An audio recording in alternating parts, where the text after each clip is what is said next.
கர்த்தருடைய நாம மகிமைப்படுவதாக. ஆண்டவரும் அருமை இரட்சகருமாகிய இயேசுவின் நாமத்தினால இந்த புதிய நாளிலே கூட தேவனாகிய கர்த்தர் பலத்த கிரிகளை நம்முடைய வாழ்க்கையில ஆண்டவராக இயேசு கிறிஸ்து செய்ய போகிறார். ஆமா, நீங்க விசுவாசிங்க, நம்புங்க, எதிர்பாருங்க, நிச்சயமா உங்க வாழ்க்கையில் அற்புதம் நடக்கும். நம்ம ஜெபம் பண்ணி இந்த நாளில் ஆண்டமோடு பேசும்படி கேட்போமா? பரிசுத்த தேவனே, எங்களோடு கூட பேசுங்க ராஜா, இயேசுவின் நாமத்தின் பிதாவே, ஆமென். எடுத்து வாசிப்போம். 2 கொரிந்தியர் 10ஆம் அதிகாரம், அதுல 18ஆம் வசனத்தை கூட வாசிப்போம். 2 கொரிந்தியர் 10:18. தன்னைத்தான் புகழ்கிறவன் உத்தமன் அல்ல, கர்த்தரால் புகழப்படுகிறவனே உத்தமன். ஸ்தோத்திரம். ஆமா, இன்னைக்கு அரசியல்வாதி என்ன பண்ணுவோம்? தன்னைத்தானே என்ன புகழ்ந்துக்குருவாங்க.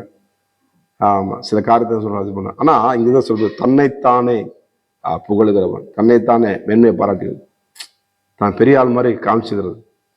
ஆனா அது உத்தமமான காரியம் அல்ல.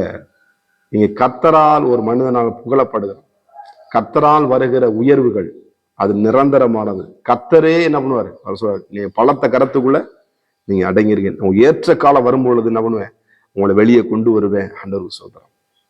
அருமையான தேவ பிள்ளைகளே, நம்ம ஒரு வாழைமரமோ இல்லை ஒரு தோட்டமோ பழம் போட்டோம், அது அந்த தோட்டத்துல அது வெட்டி பழுக்க வைக்கிறதுக்கும் அந்த மரத்திலே பழுக்கிறதுக்கும் வித்தியாசம் இருக்கு. அந்த மரத்திலே பழுத்து வரும்போது அது ரொம்ப டேஸ்டா இருக்கும். இப்போ நம்மளே வெட்டி வச்சு அதை மறந்து தான் போட்டா பண்ணுவோம். அது அப்ப தேவனே அது உயர்த்தும் பொழுது அது நல்லா ருசியுள்ள பதார்த்தமா இருக்கும். இந்த காணொலி கல்யாணத்துல ஆண்டவரே என்ன பண்ணாண்ட அந்த தண்ணீரை திராட்சரசமாய் மாற்றுகிறார். இன்னொரு இடத்துல பார்த்தீங்கன்னா உத்தமன் என்று எழுதப்பட்டிருக்கும். அதான் சொல்ல, தன்னைத்தானே கர்த்தரால் புகழப்படுகிறவன். யோசேப்புக்கு தேவன் தரிசனம் கொடுத்தார். ஆனால் பாருங்க, அவனுக்கு எத்தனை அடிமைத்தனம், குழியில தள்ளி என்ன பண்றான், அவன் அவமானப்படுத்தி பாருங்க. எவ்வளவு ஒரு அந்த வேதத்தை படிக்கும்போது ஒரு கண்ணு கலங்கும் அந்த சாப்டர் படிக்கும்போது. ஏன்னா கூட பிறந்தவங்க எல்லாமே என்ன பண்ணாங்க, அவனை குழியை தள்ளி விட்டு அப்படியே விட்டு போயிடுறாங்க. சோத்துறான் கொஞ்சம் கூட. ஆனாலும் பாருங்க, அவன் அடிமைத்தனமை விற்கப்பட்டு அந்த இடத்துல வேலை செய்யறான். அந்த வேலை செய்யற இடத்துல அவனை அவமானப்படுத்தி என்ன பண்றாங்க, சிறைச்சாலையில தள்ளுறாங்க. அவன் குற்றச்சாட்டப்படுகிறான், வேதனைப்படுறான், கண்ணீர் விடுறான், கவலைப்படுறான். ஆனா வசனம் சொல்லுது, யோசேப்போடு கூட கர்த்தர் இருந்தா. ஆனா ஒரு நாளை கர்த்தர் நியமித்திருந்தார். ஆமா, கர்த்தரே என்ன பண்ணவரு? கர்த்தர் என்ன சொல்றாரு? யோசேப்போடு கூட. ஆமா, வசனம் சொல்லுதுங்க, யோசேப்போடு கூட கர்த்தர் இருந்தார். நீங்க எப்படிப்பட்ட பாதையில கடந்தாலும் கர்த்தர் நிச்சயமா உங்களை உயர்த்துவார்.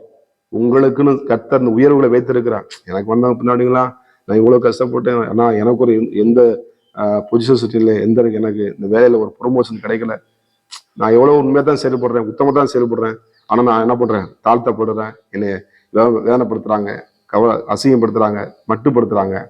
நிச்சயமாய் கர்த்தர் உயர்த்துவார். கர்த்தரால் புகழப்படுகிறவனே என்ன பண்ண, நிச்சயமா உங்களை புகழ கர்த்தர் வைத்திருக்கிறார். கீர்த்தியும் புகழ்ச்சியுமாய் வைப்பேன் என்று சொன்னது ஆண்டவர். ஆமா, நிச்சயமா உங்களுக்கு அந்த கர்த்தர் என்ன பண்ணுவாரு? அந்த யோசேப்பை எகிப்தின் அதிபதியா, ஏன்னா அந்த சொப்பனை கொடுக்குற அந்த சொப்பனுக்கு விளக்க சொல்றாப்புல. அதெல்லாம் யாரும் சொல்ல முடியும். நடக்க போற காரியங்களை முன்கூட்டிய தேவன் நடக்கிற பிறகு அந்த தெரியாம இருக்கான் ராஜா. ஆண்டவன் இந்த யோசேப்புக்கு தேவன் சொப்பனங்களை வெளிப்படுத்தி காமிக்கிறார். இந்த பஞ்சத்துல எப்படி பயங்கர பஞ்சம் வரப்போகுது, அது எப்படி சமாளிக்கணும் திணற அந்த ராஜா.